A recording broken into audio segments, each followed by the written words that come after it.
Et on démarre l'actualité avec encore un exemple dramatique du traitement du harcèlement révélé ce matin par la cellule investigation de Radio France. Des parents d'enfants harcelés convoqués eux-mêmes pour mauvais traitement. C'est en effet ce que dénoncent ces parents ayant porté plainte pour dénoncer le harcèlement dont est victime leur enfant et qui se retrouvent eux-mêmes suspectés. Le monde à l'envers, selon cette mère dont la fille était harcelée l'année dernière en classe de 5e. Elle a cessé d'alerter le collège et a fini par porter plainte. 2 mois plus tard, elle a reçu une lettre de l'aide sociale à l'enfance.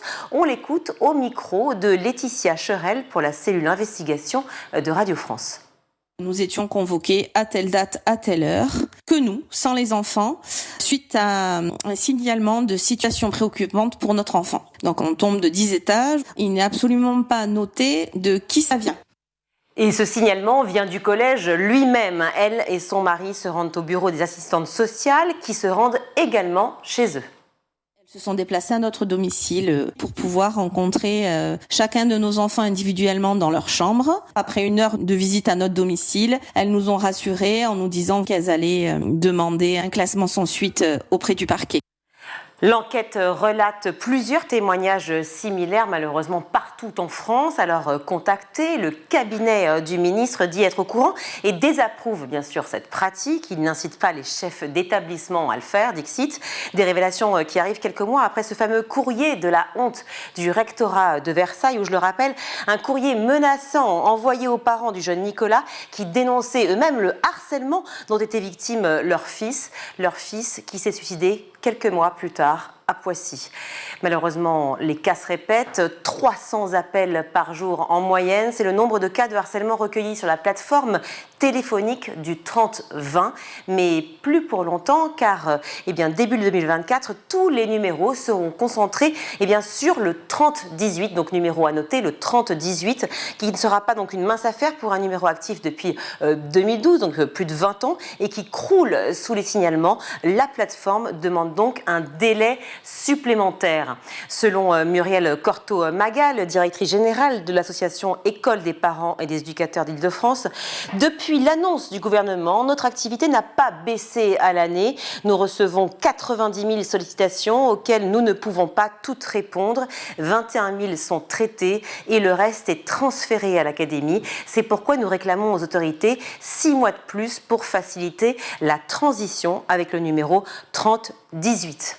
Alors au-delà justement de la perte de leur effectif, l'association insiste sur un point, le 30-20 se tourne de plus en plus vers les élèves harceleurs, quand le 30-18, lui, reste essentiellement une ligne d'écoute des victimes. En 2024, pourtant, la ligne renverra directement vers son unique remplaçant, celle du 30-18, afin de faciliter les démarches en cas de harcèlement. Côté justice maintenant, verdict attendu dans la soirée pour les jeunes qui comparaissent au tribunal pour enfants de Paris, jugés pour leur implication dans l'affaire de l'assassinat de Samuel Paty. 6 désormais ex-collégiens seront fixés sur leur sort ce soir. L'une des élèves avait menti en parlant d'un cours auquel elle n'avait absolument pas assisté, ce qui avait déclenché le mécanisme mortel pour le professeur. Les autres avaient donc désigné Samuel Paty au terroriste. Au procès, le parquet national antiterroriste n'a pas réclamé de prison ferme. Dans les Côtes d'Armor maintenant, 12 personnes dont plusieurs enfants se trouvent en état d'urgence absolue après une suspicion d'intoxication au monoxyde de carbone dans leur école primaire. Ce vendredi, selon le journal Ouest France, l'école située près de Lamballe a été évacuée de ses 76 enfants et 5 adultes présents sur place. Selon les informations de BFM TV, les enfants étaient en classe lorsqu'ils se sont plaints de maux de tête. Le plan d'urgence, le plan Novi, plusieurs victimes, a été déclenché et le bilan reste donc évolutif. Enfin, direction Tarbes, à Mazamet précisément, où la décision du maire d'hiver droite Olivier Fabre crée des remous. En effet, les enfants dont les parents sont chômeurs ne seront plus prioritaires à la cantine. Olivier Fabre s'explique sur Europe 1 au micro de Pascal Praud.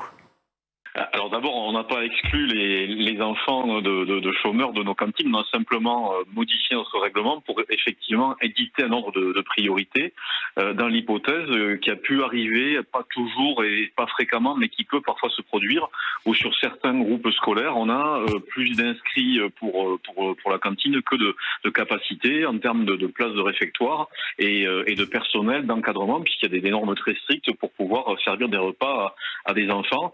Et on a considéré effectivement qu'il était quand même plus logique de rendre ce service aux parents qui travaillaient, qui n'avaient pas le temps de préparer un repas à midi ou de rentrer à midi pour faire manger leurs enfants, et que les parents qui ne travaillaient pas avaient peut-être un peu plus de temps, eux, pour pouvoir reprendre leur enfant à midi et confectionner eux-mêmes un repas. C'est plutôt le choix d'aider ceux qui, de par leur emploi du temps, parce qu'ils travaillent, ne peuvent pas le faire.